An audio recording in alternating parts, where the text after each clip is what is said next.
Welcome to the weekly neurology deep dive. Yeah. This deep dive is produced by Amer Gavanini. Before we jump into today's paper, it is strictly necessary to state that this audio is solely for educational purposes. And it carries no commercial goals whatsoever. Exactly. This discussion is only a summary of the findings. We strongly recommend that you read the full paper to grasp all the clinical nuances. Our focus today centers on a highly anticipated paper titled An Antibody Oligonucleotide Conjugate for Myotonic Dystrophy Type 1. This paper was authored by Nicholas E. Johnson and colleagues. It was published in the New England Journal of Medicine on February 19, 2026. Our mission for this deep dive is to completely unpack the Phase 1 and 2 MARINA trial data. This trial evaluates the drug Del-desiran, also known as Del-desiran, in adult patients suffering from myotonic dystrophy type 1. To give you a direct clinical bottom line up front for your practice, we can summarize the findings like this. Del-desiran is an antibody oligonucleotide conjugate. It successfully leverages transferrin receptor 1 to deliver small interfering RNA directly to muscle tissue. In this Phase 1 and 2 trial, it reduced toxic myotonic dystrophy type 1 protein kinase messenger RNA by about 40% across all dose levels. Furthermore, the higher doses, specifically the 2 and 4 milligrams per kilogram doses, led to improvements in downstream missplicing. They also showed early positive trends in exploratory clinical outcomes, like hand opening time. However, safety monitoring is absolutely paramount here. One participant experienced a severe, serious adverse event involving bilateral thalamic infarctions with hemorrhagic transformation. Despite this, the drug has moved forward to an ongoing Phase 3 trial based on its efficacy signals. Let us unpack this mechanism. Because targeting extrahepatic tissue, specifically skeletal and cardiac muscle, has historically been a massive hurdle in the field of neurogenetics. For years, the inability to effectively cross into muscle cells has severely limited our therapeutic options. We are looking at a fundamentally novel way to deliver therapeutics,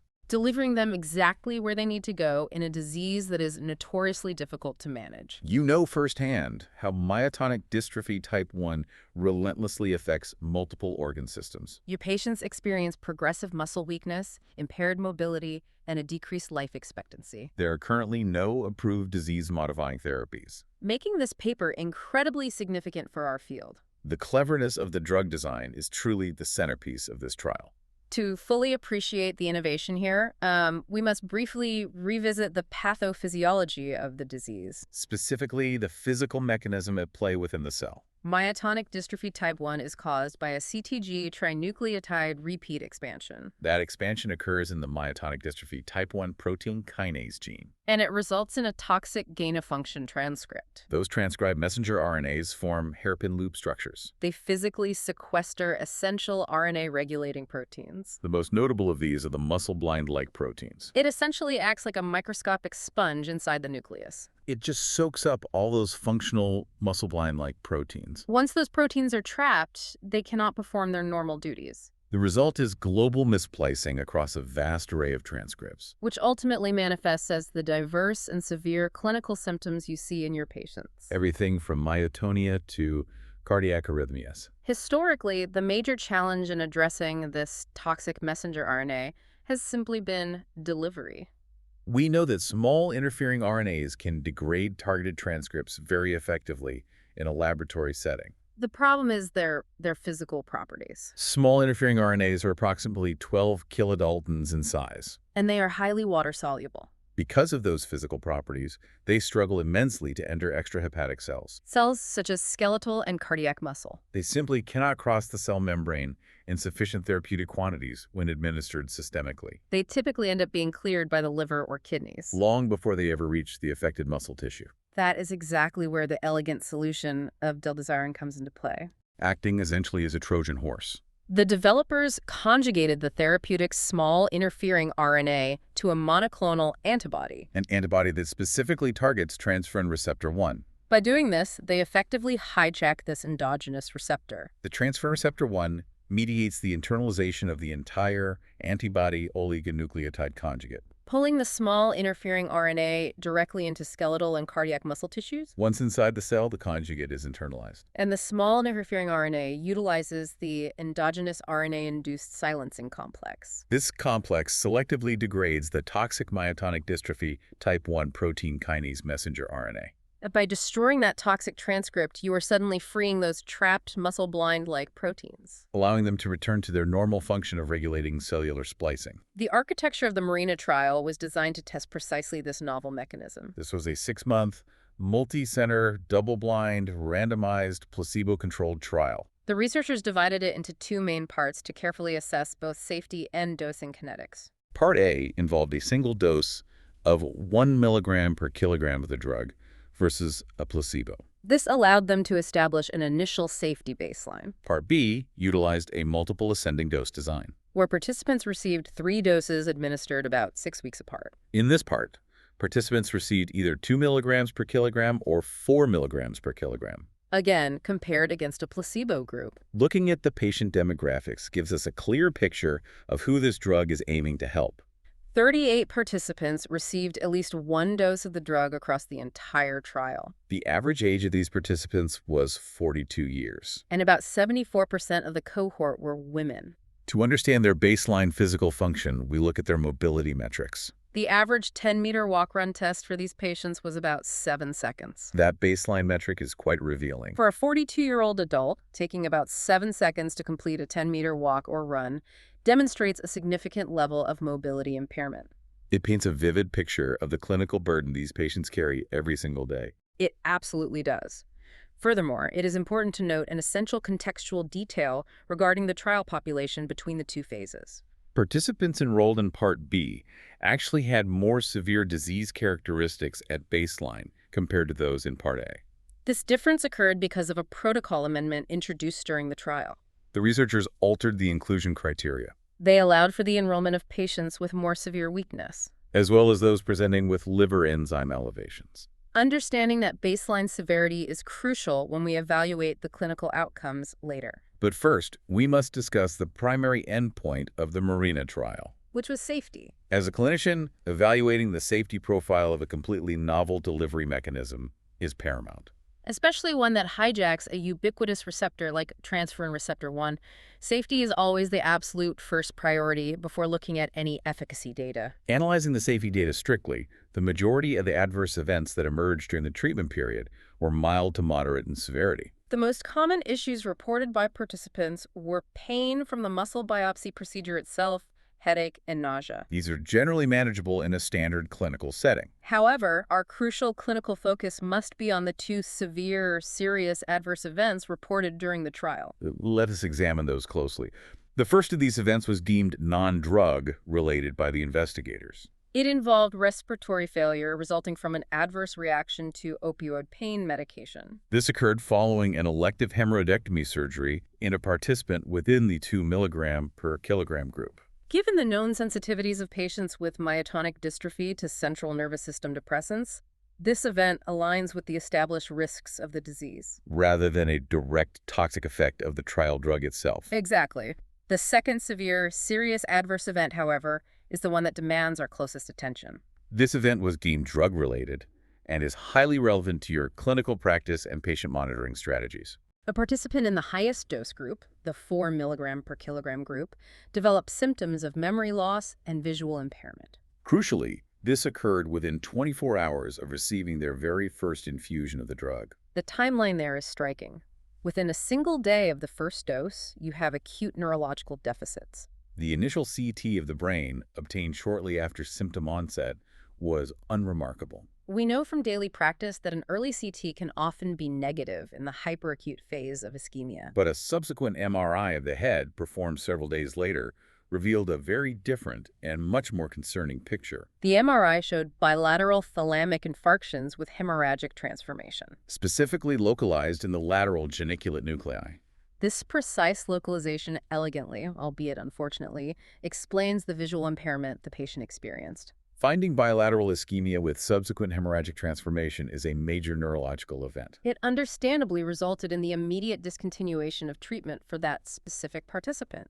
Beyond the individual participant, this event had significant regulatory consequences for the entire trial. The Food and Drug Administration temporarily paused new trial enrollment due to this specific finding. Although enrolled participants were permitted to continue receiving their assigned treatments, The Food and Drug Administration has since lifted that pause. allowing the clinical development to proceed to Phase 3. The lifting of the pause suggests that the regulatory bodies see a favorable risk-benefit ratio moving forward. But it underscores the absolute necessity for vigilant neurological monitoring when administering this new class of therapeutics. If this drug reaches the market, monitoring for acute vascular or ischemic changes following infusions will likely become a standard part of our clinical protocols. Moving from the safety profile to the secondary endpoints, the biomarker results obtained from the tibialis anterior muscle biopsies provide an incredibly detailed look at the pharmacodynamics. The target engagement demonstrated here is highly impressive, especially considering the historical challenges of muscle delivery. When we look at the specific toxic messenger RNA reductions from baseline, the numbers present a fascinating biological puzzle. They certainly do. Let us look at those specific reductions. The 1 milligram per kilogram single-dose group saw a reduction of about 46% from baseline. The 2 milligram per kilogram multiple dose group saw a reduction of about 44%. And the 4 milligram per kilogram multiple dose group saw a reduction of about 37%. In contrast, the placebo group actually saw a slight increase of about 1%.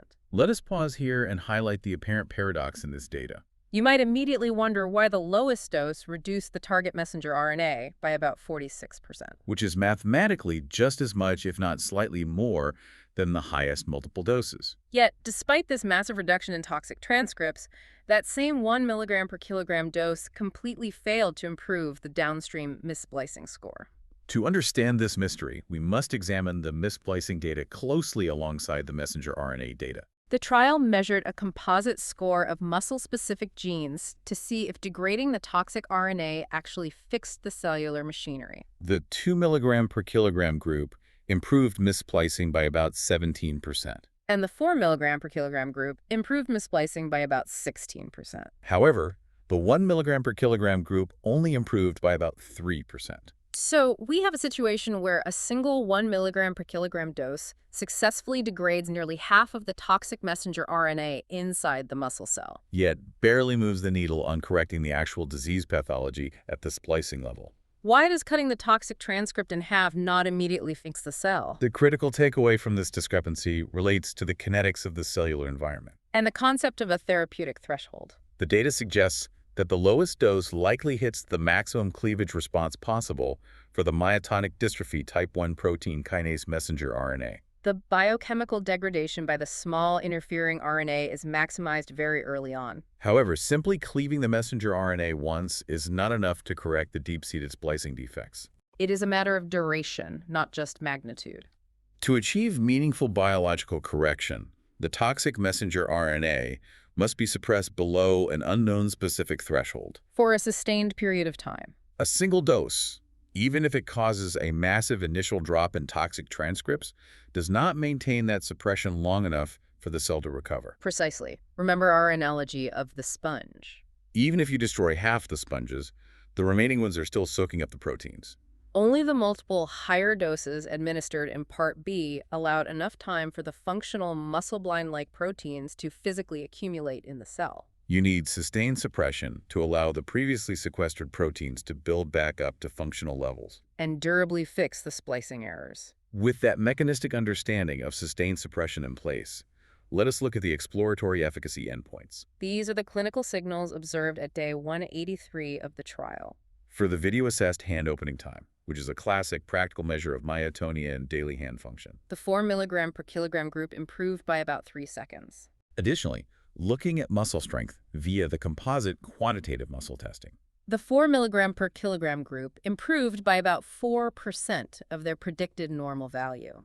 While those clinical signals are undeniably encouraging for our patients, I must ground this discussion by reminding you that these are purely exploratory endpoints.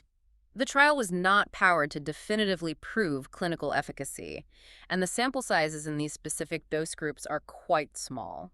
A 3-second improvement in hand opening time suggests that the underlying biochemical correction we saw in the muscle biopsies might actually be translating into tangible functional benefits. It gives us hope that fixing the splicing errors at the cellular level will eventually yield a patient who can open a jar or release a handshake more easily. However, these results must be interpreted cautiously until they can be replicated in a much larger, statistically powered cohort. Looking forward, that larger cohort is already being assembled. And the development path for this therapy is advancing rapidly. There is currently an Ivan label extension trial underway for participants who completed the Marina trial. This will evaluate the long-term treatment effects and give us a better picture of sustained safety. Most importantly, the Harbor Phase 3 trial is actively ongoing.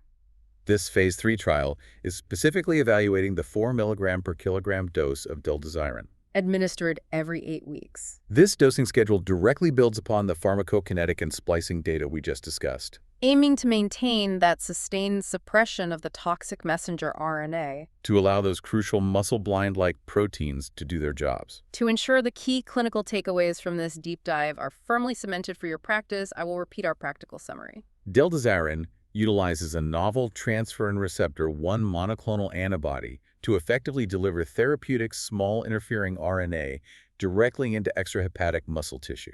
The drug successfully degrades the toxic myotonic dystrophy type 1 protein kinase messenger RNA. And significantly improves downstream cellular splicing at the 2 and 4 mg per kilogram multiple dose levels. Early clinical assessments, such as hand opening time, show encouraging improvements that align with the biomarker data. However, careful neurological monitoring remains absolutely essential due to the severe adverse event involving thalamic ischemia and hemorrhage.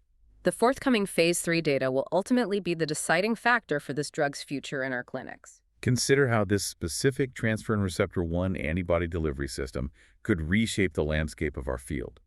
If we can successfully hijack this receptor to pull large therapeutics into extrahepatic muscle tissue, what other notoriously difficult-to-treat neuromuscular diseases, ones that have historically resisted systemic gene therapy, might suddenly be within our therapeutic reach?